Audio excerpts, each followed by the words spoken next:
गो के अब्बू के साथ क्लिनिक में 1985 से ही बैठना शुरू कर दिया था और बड़ी तेज़ी से होम्योपैथी सीख रहा था। अब्बू ने कुछ किताबें मुझे पढ़ने को दें और उनमें मौजूद मज़ामीन को खुद पढ़ाया। उसके अलावा हर तरह के केस मुझसे डिस्कस किए, केस टेकिंग सिखाई, अद्वियात का चुनाव कैसे करना है और दवा को किस पोटेंसी में देना है के बारे में भी तफसील से सिखाया।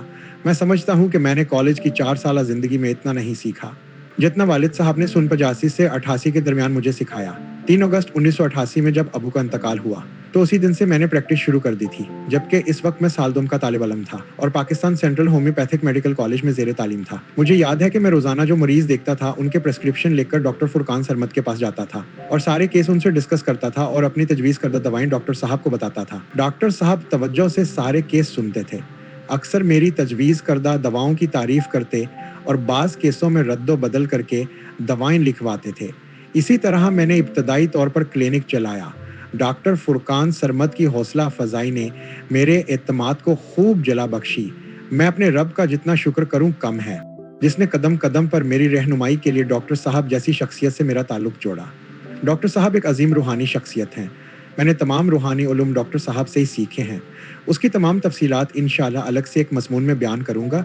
इब्तदाई दौर की एक ख़ास बात ज़रूर बताना चाहूँगा कि वो मरीज़ जो कि अब्बू के दौर के थे मेरे पास आते थे। अगर उनको मेरी दवा से फ़ायदा नहीं होता था तो वो मुझे क्लिनिक आकर बताते कि रात हमने ख्वाब में बड़े डॉक्टर साहब को देखा था। वो कह रहे थे कि उससे कहो कि ये वाली दवा दे, और जब मैं वो दवा देता तो शिफा हो जाती। बाद में जब मैट्रिया मेडिका में उस दवा को पढ़ता तो हैरान रह जाता कि वाकई इस दवा की सारी अलामात मरीज़ में मौजूद थी। कभी कभी गुस्सा भी आता है कि अबू हर मरीज़ को ख्वाब में आके दवा बताते हैं, लेकिन कभी मेरे ख्वाब में नहीं आए। बहरहाल उसी तरह क्लिनिक चलता रहा। 1991 में मैंने DHMS मुकम्मल कर लिया और बाकायदा एक रजिस्टर्ड होम्योपैथिक डॉक्टर की हैसियत से क्लिनिक संभाला। अब्बू की ज़िंदगी में क्लिनिक का कोई बाकायदा नाम नहीं था, बोर्ड पर सिर्फ होम्योपैथिक क्लिनिक लिखा था। 1992 में मैंने क्लिनिक घर से ख़त्म करके मकान नंबर 2 हसाब की दुकान नंबर 6 में क्लिनिक शिफ्ट किया तो पहली बार बोर्ड बनाकर लगवाया, सामी होम्यो क्लिनिक अब मेरे क्लिनिक का नाम था।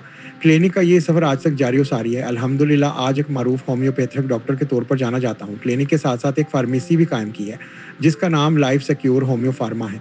उस फार्मेसी में मौजूद अद्वियात के इब्तदाई फार्मूले अब्बू की 38 साल प्रैक्टिस के तजुर्बात का निचोड़ हैं, जिनमें वक्तन फ़ौक्तन मैंने जदीद दौर के तकाज़ों को मद्देनज़र रखते हुए इजाफे किए हैं। अल्हम्दुलिल्लाह आज मुझे क्लिनिक चलाते हुए 36 साल का अरसा बीत चुका है।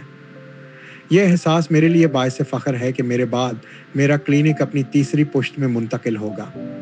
मेरा छोटा बेटा जो कि अभी BHMS के साल अव्वल का तालिब इल्म है, वो मेरी जगह लेगा और अपने बाप दादा का नाम रोशन करेगा इंशाल्लाह। आजकल ऑनलाइन काम का दौर है, लिहाजा कोविड के ज़माने में मैंने भी ऑनलाइन प्रैक्टिस भी शुरू कर दी थी, जिसके नताइज मेरी उम्मीद से ज़्यादा अच्छे आए हैं। लिहाजा मेरे ऑनलाइन पेशेंट भी काफ़ी बड़ी तादाद में ना सिर्फ पाकिस्तान में बल्कि दुनिया भर में मौजूद हैं। इसके लिए मेरी वेबसाइट drsami.net मौजूद है। इसके अलावा मेरा एक यूट्यूब चैनल बनाम लैच ऑन्टोलॉजी बाय SAHS भी मौजूद है, जिसमें मेरे सैकड़ों लेक्चर मौजूद हैं। इन लेक्चर्स में होम्योपैथी, करामोपैथी, एस्ट्रोलॉजी और पैरासाइकोलॉजी पर मेरे लेक्चर मौजूद हैं। मेरे 2 क्लिनिक हैं, एक तो पुराना वाला उस्मानिया कॉलोनी में जहां शाम को 5 बजे से रात 9 बजे तक बैठता हूं, और दूसरा नाज़िम आबाद नंबर 4 में है जहां सुबह 10 बजे से 2 बजे तक बैठता हूं। ये तो तज़किरा था होम्योपैथी का। दीगर मामलात का जिक्र इंशाअल्लाह अगले मज़मून में करूंगा। अस तरफ डॉक्टर सैयद अदनान हसन सामी।